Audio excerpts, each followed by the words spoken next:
every time you post about your goals, you kill them. Now, let's really get into that. Because I'm not being metaphorical, that's not poetry, it's a literal description of what's happening. You are draining the very fuel that was supposed to drive you forward.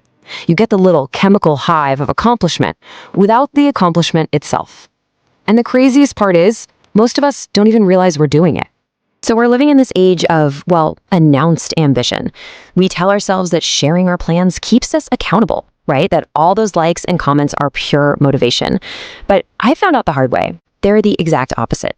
Every single notification was a thief. Every word of encouragement was just a distraction wearing a clever disguise. And this is what happens. You're left in this permanent state of about to start. So 365 days ago, I just stopped. All of it. I didn't make a big announcement, no dramatic goodbye post. I just went silent. And my brain? Well, it changed forever.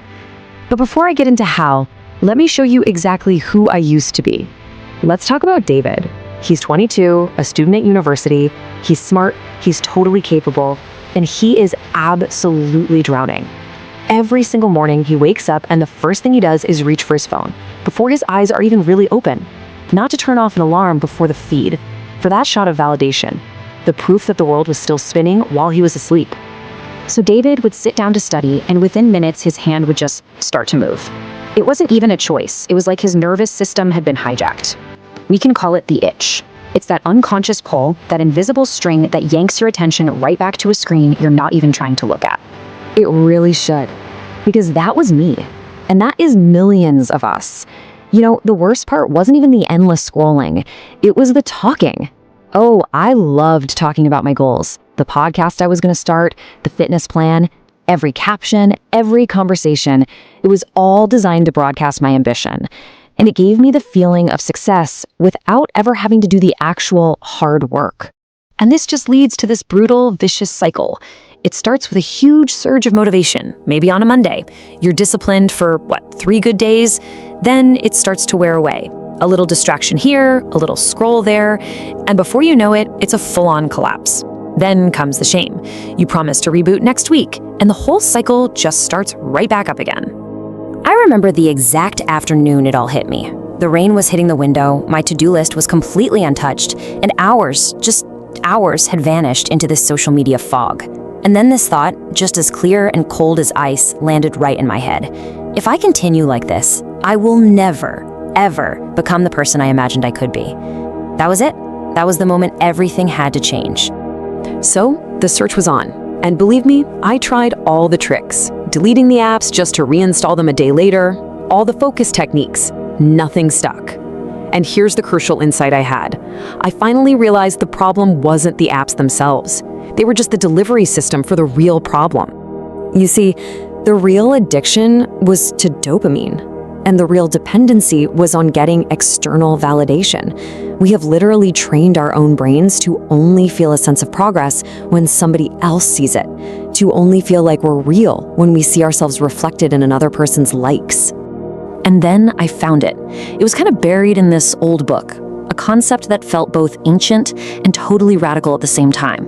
Work in silence. And I don't mean the aesthetic version you see on a motivational poster. I mean the actual tough discipline.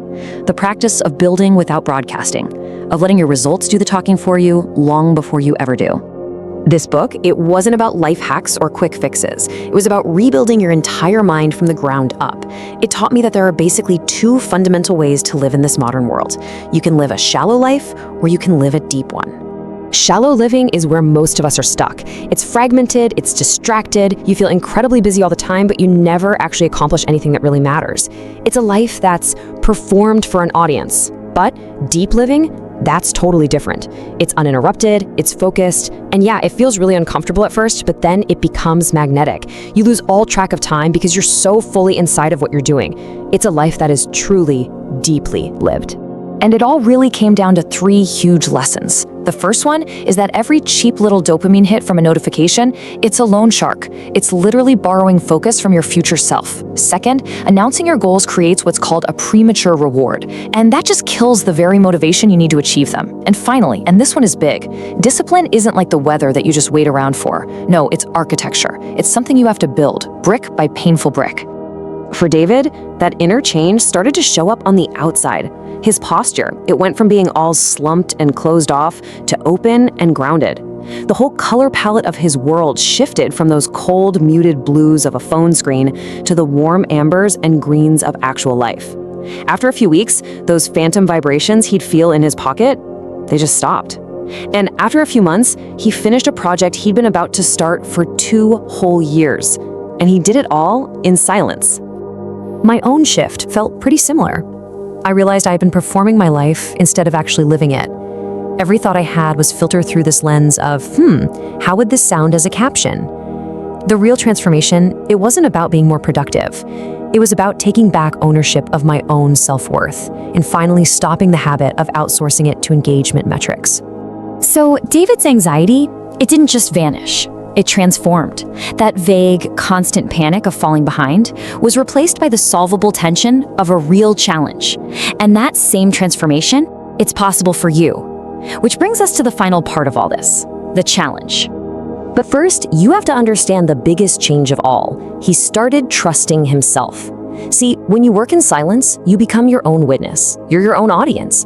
And that private relationship you build with your own word, by actually keeping it, that becomes unshakable. That's the silence dividend. So here's what I want you to try. Not a whole year, just 30 days. A 30-day disappearance so you can start building in the dark. The rules are incredibly simple. Number 1, stop announcing things. Your goals are a contract with yourself. They are not content for an audience. 2, delete the apps. I don't mean just reduce your screen time. I mean delete them. Your brain desperately needs that reset. And number 3, learn to work without applause. This is by far the hardest part. But the work you do in silence, it compounds. It becomes yours in a way that public work never, ever can. And all of this brings us to the final and most important question. You have to ask yourself this. If no one ever knew about your success, would you still chase it? Because if the answer is no, you're not building a life. You're building a narrative. And narratives, they just dissolve. But lives endure. The most powerful thing you can do right now is to disappear for a while. Work in the dark. Let people wonder where you went. Let them wonder what you're building. And when you return, be unrecognizable.